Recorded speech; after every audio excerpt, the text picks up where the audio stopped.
Unknown number নিয়ে যাদের confusion থাকে বা যারা মনে করেন যে আননোন নাম্বার থেকে কল আসলে তারা কি ধরনের কথাবার্তা বলে, বা আমাদের ফ্রেন্ড সার্কেলের ভিতরে এমনও কেউ আছে যারা নতুন সিম উঠাইছে, তো সিম ওঠার পর তারা আমাদেরকে ফোন দিয়ে বলে যে আমি থানা থেকে বলছি, তোমার নামে মামলা করা হয়েছে, তো এই সেই। তো এর জন্য যদি আপনার ফোনে আননোন নাম্বার আসে, আপনার ফোনে কিন্তু অটোমেটিক রেকর্ডিং চালু হয়ে যাবে। তো সেটা কিভাবে করবেন সেটা নিয়ে আজকে কথা বলবো। এর জন্য আপনারা চলে যাবেন আপনার ফোন ডায়াল অপশনে। তো আমি ফোন ডায়াল অপশনে চলে আসি।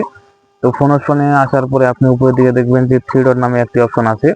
তো এই থ্রি ডট উপর একবার ক্লিক করুন এবং এখান থেকে আপনি সেটিং এ চলে যাবেন।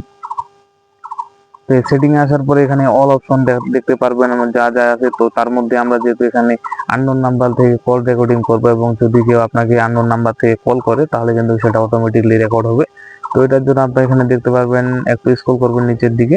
তো নিচের দিকে স্ক্রল করার পর দেখবেন যে এখানে কল রেকর্ডিং নামে একটা অপশন আছে। তো সেই কল রেকর্ডিং এর উপর আপনি যদি ক্লিক করেন এবং এখানে যে অপশনটা আছে একটু নিচের দিকে দেখবেন যে অটোমেটিক রেকর্ড আননোন নাম্বার। তো আপনি যদি এটার উপরে একটু সিলেক্ট করেন বা এই অপশনটাকে অন করে দেন তাহলে কিন্তু আপনার ফোনে যে কেউ হোক, আপনার নিজের হোক বা কাছের হোক, আপনার যে কেউ যদি আপনাকে আননোন নাম্বার থেকে কল দেয় সেটা কিন্তু অটোমেটিকলি রেকর্ডিং হবে। তো এটা চাইলে আপনি অন করে রাখতে পারবেন। যাদের ক্ষেত্রে আননোন নাম্বার কিছুটা বিরক্তিকর মনে হয় তো আপনারা চাইলে এটা প্রমাণ হিসেবে রেখে দিতে পারবেন।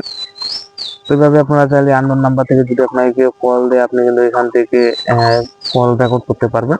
তো ওইদিকে আবার একটি অপশন আছে যেমন ডিলেট, এটি আপনি কতদিন পর্যন্ত রাখবেন। তো আপনারা যারা কল রেকর্ড করবেন, রেকর্ড করার পরে এটার কিন্তু একটা ডিলেট বা লিমিট সীমা আছে যে আপনার যে রেকর্ডকৃত তথ্যটি আছে সেটি কতদিন পর্যন্ত থাকবে। তো এর জন্য আপনি উপরের দিকে করবেন যে ডিলেট রিকমেন্ডেশন নামে একটা অপশন আছে, এখানে আমার সেট করা আছে নেভার।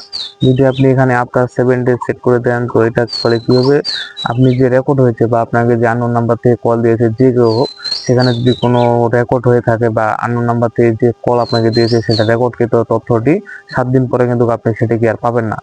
তো এটার জন্য আপনাকে এখানে নেভার সেট করে রাখতে হবে, তাহলে কিন্তু আর মানে যে ডিলিট হওয়ার সম্ভাবনা সেটা কিন্তু আর এখান থেকে পাবেন না। তো আপনি চাইলে এখান থেকে আপনার 30 দিনের সেট করে দিতে পারবেন। আপনার 30 দিন সেট করে দিলে কি হবে যে আপনার 30 দিন পর্যন্ত সেই রেকর্ডটা থাকবে এবং পরবর্তীতে সেটি অটোমেটিকলি ডিলিট হয়ে যাবে। তো আপনি এটাকে সবসময় নেভারে রাখবেন, কারণ সেটা থাক সমস্যা নাই, এটা নিয়ে কোনো সমস্যা নেই। তো এটা আপনি ফাইলেও রেখে দিতে পারবেন।